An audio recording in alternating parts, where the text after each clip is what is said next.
The most important underlying principle when it comes to scaling isn't growth, it's actually stability. This is something that most marketers overlook when they try to expand or scale their campaigns. Now think of your campaign as a bonsai tree. You remember the metaphor? Bonsai trees demand a lot of care and a lot of patience. In a word, they require stability.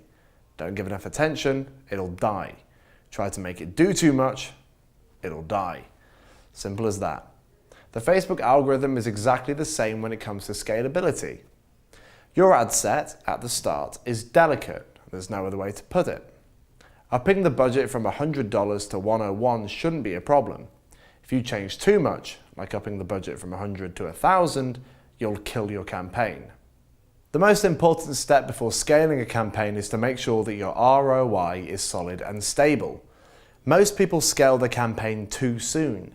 They don't go the extra mile of improving the profitability of their campaigns. Generally, you should look for a 50% ROI before you even think about a scaling strategy. Once you truly believe that you're ready to start scaling, then you should look for the ad campaign that you feel has reached its peak. Duplicate it and give it a higher budget. Nothing else. It's clearly working wonders already, so remember, all that you want to do is give it a little boost. To start with, you should raise the budget by just 15% for a week or so, until you gain roughly 25 to 50 results. This will depend on your campaign objective. This allows the Facebook algorithm to optimize itself through its learning phase, which will give you a clearer result of how your new, bulked-up campaign is performing. As a rule of thumb, always stick between 15 to 30% budget increases and wait for at least 1 to 2 days before raising them again. The learning phase is a part of Facebook's inbuilt ad optimization. When you first create a campaign and Facebook starts delivering on your ad set, it won't have all the data it needs to ensure it's running as efficiently and stably as it can. Your ads need to be run in front of a bunch of different people to work out the ideal demographic, which will get you your optimization events.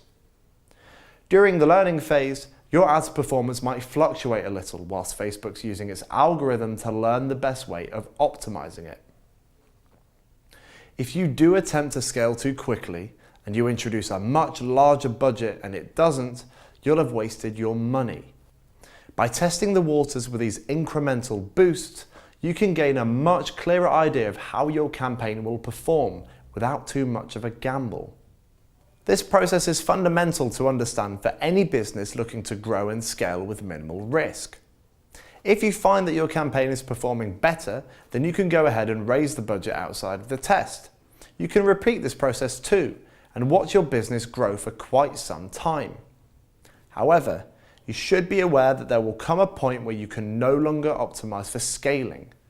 This goes back to the diminishing returns that we mentioned earlier. You may find that as you're increasing your budget by 15% each time, your results are going up by 80%, then only 60%, then 30% after that. If this happens, it means that your ad may be reaching saturation. You may have reached everyone who responds to that ad. Now this doesn't mean that you should stop running it, but you need to work out when you should stop increasing the budget, at what point you're investing more than you're getting out of it. If this ever happens, then you should stop increasing the budget and monitor its performance. It could still be one of your top performing ads, but perhaps it's just gotten as big as it possibly can get. However, there are a few tricks with scaling and audiences that can help you keep a campaign scalable for as long as possible. One such way is to look at what you know about your audience based on your targeting and put all of that information into audience insights. From there, you can look at their interests, page likes, demographics, etc. And you might find that this audience shares some strong similarities that you didn't actually already know about. Maybe you've been targeting people who like swimming and people who like cycling, but you didn't know that this group of people were also keen enthusiasts of running. What you can do now is expand your targeting to include people who are also interested in running. Just be safe. Before you add this interest to your targeting, you should run a test including the same image and copy to the new target interest to see how they respond to it. They might hate your ad, in which case you should avoid using your big guns on them and you can continue your investigation. If you see a good result from this test, then you can add it to your main campaign, and you should see a nice bump in your results as you've effectively increased the size of your interested audience. Similarly, as we've covered earlier, you can also use the lookalike audience feature to look for other people who may be interested in what you offer. The lookalike audience won't be an exact match, but using Facebook's accurate targeting system, there's a good chance that these similar people will be into your product or service as well. However, if you're worried that your lookalike audience might be too broad, you can add certain requirements to narrow the search from the custom audience creation menu. You can find the groups or settings that you don't want to target from the drop-down menu, so that this way you can refine your search. Let's use our earlier example of running, cycling and swimming. Let's say that for some reason your service has absolutely nothing to do with triathlons, and anyone interested in your product wouldn't either. If that was the case, then you could select a lookalike audience, but then set it to not target those interested in triathlons. It's also worth noting that depending on what your goal is, you may have a different definition of what you actually mean by scaling. For instance, if you simply want to increase your ROI, then you may have a different definition to someone who simply wants to get more conversions for their business. Make sure you know which metrics you're looking to track and what your desired outcome is. The main problems people have when scaling are actually really simple to avoid.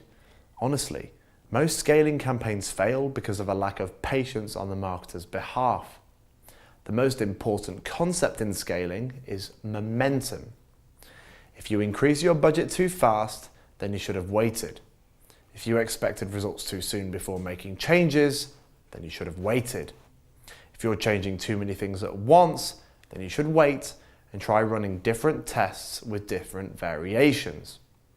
That last one is particularly important. For everything that we've told you about testing, it's important that you test right. Remember what we said at the start about testing lots of ads with different variations rather than a couple of ads with loads of variations. That principle also applies to scaling.